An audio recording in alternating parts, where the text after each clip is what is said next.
जवान गार्ड आपके निरीक्षण के लिए हाजिर है।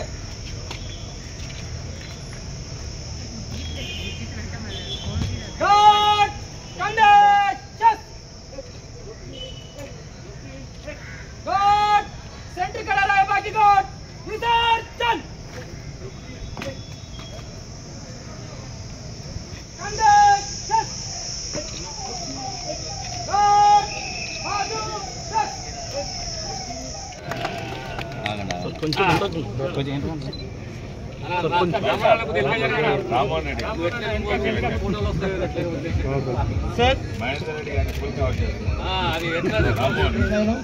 తాండూరు ఎమ్మెల్యే మనోహర్ రెడ్డి గారి సార్ గారిని వేదిక మీదకి రావాల్సిందిగా కోరుతా ఉన్నాం. అలాగే కలెక్టర్ గారిని వేదిక మీదకి రావాల్సిందిగా కోరుతా ఉన్నాం. మన ఎస్పీ గారిని కూడా వేదిక మీదకి రావాల్సిందిగా కోరుతా ఉన్నాం. మన చివరి పార్లమెంట్ సభ్యులు మన కొండ విశ్వేశ్వర సార్ గారిని మన మార్కెట్ చైర్మన్ పరశురామ్ రెడ్డి గారిని అలాగే అంజనేయ గారిని వేదిక మీదకి రావాల్సిందిగా కోరుతా ఉన్నాం.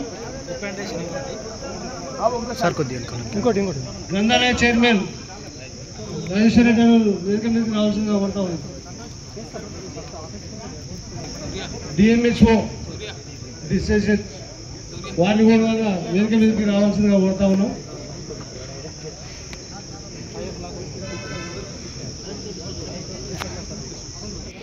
దామోదర్ రాజనరసింహ గారు మన పరిగి పట్టణానికి విచ్చేసి 27 కోట్ల రూపాయలతో 100 పడకల ఆసుపత్రి శంకుస్థాపన చేసినందుకు విచ్చేసినందుకు వారికి సాదరంగా స్వాగతం తెలియజేస్తూ ఈ కార్యక్రమం లోపల మన గౌరవ సభాపతి గారు స్పీకర్ గారు ఏ కార్యక్రమం చూసినా మన జిల్లా లోపల అభివృద్ధి చేయాలని మీరు చూస్తున్నారు. ఏ విధంగా మేమంతా కూడా కలిసి మన జిల్లా అభివృద్ధి గురించి ఇక్కడ వేదిక పై ఉన్నటువంటి నాయకులమంతా కూడా కలిసి ఇటు మన శాసన మండలిలో చీఫ్ పట్నం మహేందర్ రెడ్డి గారు, అదేవిధంగా మన పార్లమెంట్ సభ్యులు కొండ విశ్వేశ్వర రెడ్డి గారు, శాసన సభ్యులు నా సహచర మనోహర్ రెడ్డి గారు, అదేవిధంగా కల్వ సుజాత గారు గ్రంథాలయ సంస్థ చైర్మన్ మన వైశ్య ఫెడరేషన్ రాష్ట్ర చైర్పర్సన్ గారు, అదేవిధంగా మన రాజేశ్వర రెడ్డి గారు గ్రంథాలయ సంస్థ చైర్మన్, ఇంకా ఈ కార్యక్రమం లోపల మన కలెక్టర్ గారు ప్రతీక్ జైన్ గారు ఎక్కడ ఏ సమస్య ఉన్నా వెంటనే ఆ సమస్య దగ్గరికి వచ్చి ఆ సమస్య పరిష్కారానికి కృషి చేస్తున్నటువంటి ప్రతీక్ జైన్ గారికి, అదేవిధంగా మన ఎస్పీ గారు నారాయణ రెడ్డి గారు, ముఖ్యంగా మన దగ్గర ఉన్నటువంటి అన్ని సమస్యలు లా అండ్ ఆర్డర్ విషయంలో కూడా ఎప్పటికప్పుడు అధికారులందరితో మమేకమైతూ ప్రజలతో మమేకమైతూ మీటింగ్స్ కూడా ఏర్పాటు చేసి చక్కగా బాధ్యత నిర్వహిస్తున్నటువంటి మన నారాయణ రెడ్డి గారికి, పరశురామ్ రెడ్డి గారికి, మార్కెట్ కమిటీ అధ్యక్షులు పరిగి అంజనేయులు ముదిరాజ్ గారు, కుల్కచర్ల మార్కెట్ కమిటీ అధ్యక్షులు, అదేవిధంగా కృష్ణ టౌన్ కాంగ్రెస్ అధ్యక్షులు, ఇంకా ఈ కార్యక్రమం లోపల మన లాల్ కృష్ణ గారు, ఇంకా మన హనుమంతు ముదిరాజ్ గారు, పక్క మండలాల నుంచి కూడా సురేందర్ ముదిరాజ్ గారు, ఇంకా దోమ నుంచి విజయ్ కుమార్ రెడ్డి, మన జోడాపూర్ నుంచి అశోక్ కుమార్ గారు, నారాయణ గారు, మహమ్మదాబాద్ గండేడ్ నుంచి జితేందర్ రెడ్డి, మన బ్లాక్ ప్రెసిడెంట్ సిద్ధాంతి పార్సాద్ పంతులు గారు, ఇంకా ఇంకొక బ్లాక్ ప్రెసిడెంట్ మన కుల్కచర్ నుంచి మన భరత్ కుమార్ గారు, ఇంకా చాలా మంది పెద్దలు ఈ కార్యక్రమంలో పాల్గొంటున్న వారందరికీ కూడా ఈ యొక్క శుభ కార్యక్రమంలో పాల్గొంటున్నటువంటి ప్రజాప్రతినిధులు, పార్టీలకు అర్థంగా ఇక్కడ విచ్చేసిన ప్రతి ఒక్కరు కూడా పేరు పేరున నమస్కారాలు తెలియజేస్తున్నాను. నేను ఒక అకాడమిషియన్ గా ఎన్నో విద్యా సంస్థలు, ఇంజనీరింగ్ కళాశాలలు, మెడికల్ కళాశాలలు, డెంటల్ కళాశాలలు స్థాపించి మన ప్రాంతంలో నాణ్యమైనటువంటి వైద్య సేవలు ఉండాలని మన గౌరవ ఆరోగ్య శాఖ మంత్రి గారికి దృష్టికి ఎన్నో సందర్భాల్లో నేను తీసుకొని పోవడం జరిగింది. ఇక్కడ ఉన్నటువంటి 30 పడకల ఆసుపత్రి మూలంగా ఇక్కడ ఉన్నటువంటి పేద ప్రజానికానికి న్యాయం జరగడం లేదు. ఇక్కడ ఒక 100 పడకల ఆసుపత్రి ఉండాలి. దానికి పెద్ద ఎత్తున 27 కోట్ల రూపాయలు శాంక్షన్ మన మంత్రి గారు ఇచ్చి దానికి ఈరోజు శంకుస్థాపన చేసే కార్యక్రమానికి ఇక్కడకు రావడం అంటే చాలా సంతోషించదగ్గ విషయం. ఈ యొక్క 27 కోట్ల రూపాయలతో ఈ యొక్క బిల్డింగ్ నేను గతంలో ఎమ్మెల్యే ఉన్నప్పుడు 5 కోట్ల రూపాయలు పెట్టి ఈ బిల్డింగ్ ని నేను కట్టించినాను. ఇక్కడ ఉన్నాయని కూడా పనికిరాని పాత బిల్డింగ్లు వెంకటి కట్టిన ఉన్నాయి. ఇవన్నీ కూడా కూలగొట్టేసి అధునాతనమైనటువంటి బిల్డింగ్స్ ని ఇక్కడ 27 కోట్ల రూపాయలతో నిర్మాణం చేయడం జరుగుతుంది.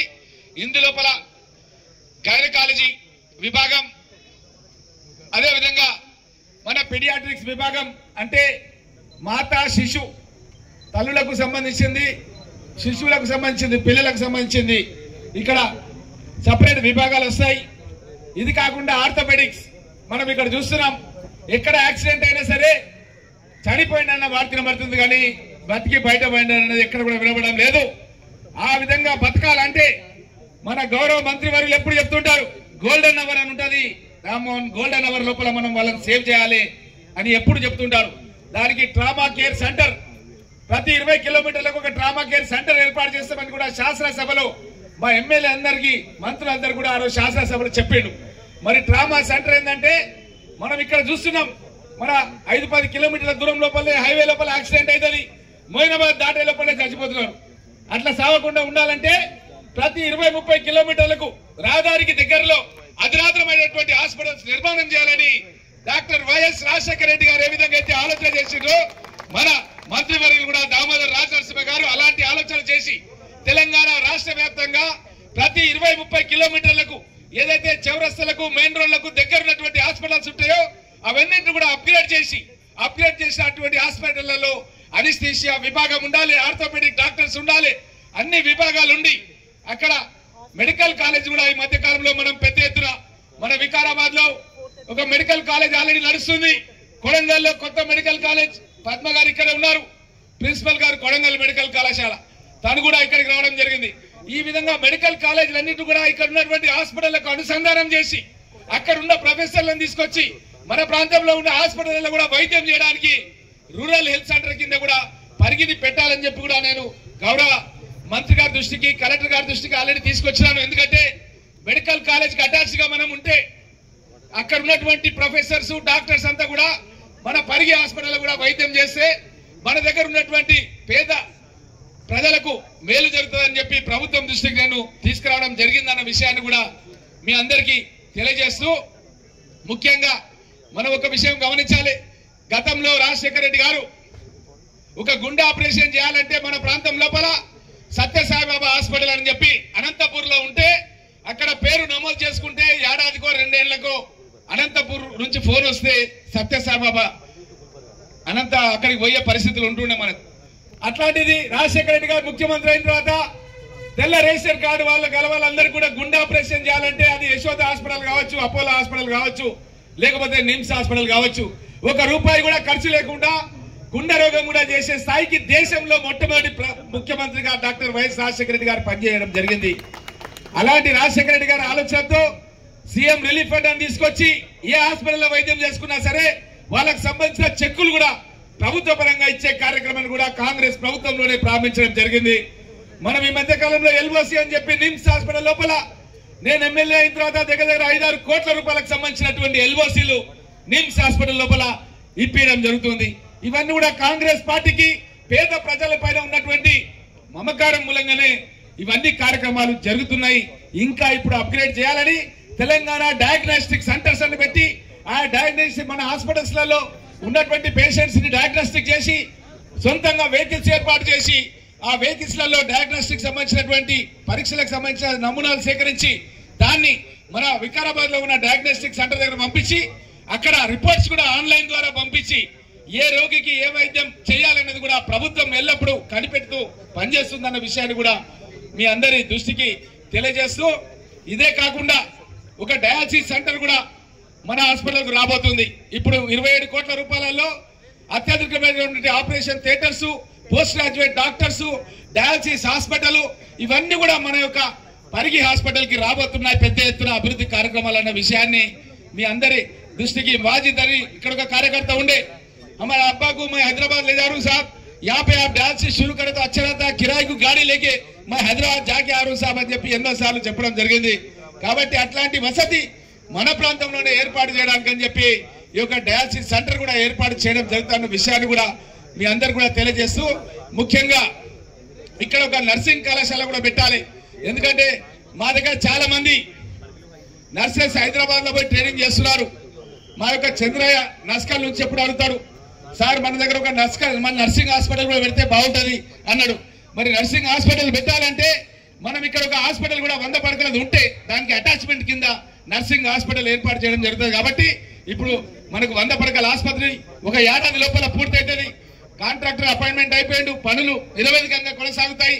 ఆ తర్వాత తప్పకుండా ఇక్కడ ఒక నర్సింగ్ కళాశాలను కూడా శాంక్షన్ ఇవ్వాలని నేను గౌరవ మంత్రి గారిని పరిగి ప్రజల తరపున కోరుకుంటూ, అదే విధంగా తప్పకుండా దీన్ని మన రూరల్ హెల్త్ సెంటర్ కింద కూడా దీన్ని ప్రమోట్ చేయాలని కోరుతూ ఈ సభకు విచ్చేసినటువంటి ఇప్పుడు పెద్దల్ని మాట్లాడడానికి కోరుకుంటూ ఇప్పుడు సమయం తక్కువ వాడుకోవచ్చు అన్న విషయాన్ని కూడా మీకు అందరూ కూడా తెలియజేస్తూ సెలవు తీసుకుంటాం.